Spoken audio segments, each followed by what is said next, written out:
एक दिन गौतम बुद्ध अपने शिष्यों के साथ एकदम शांत बैठे हुए थे।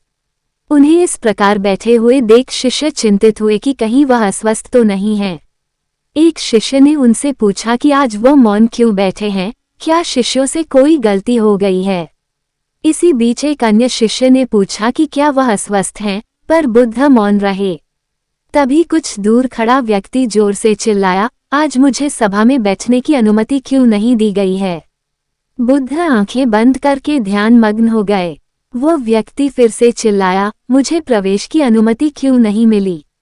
इसी बीच एक उदार शिष्य ने उसका पक्ष लेते हुए कहा कि उसे सभा में आने की अनुमति प्रदान की जाए।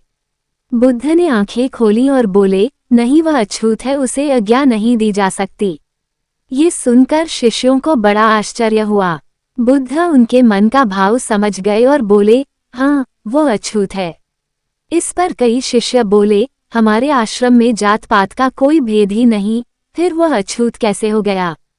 तब बुद्ध ने समझाया, आज वह क्रोधित होकर आया है। क्रोध से जीवन की एकाग्रता भंग होती है।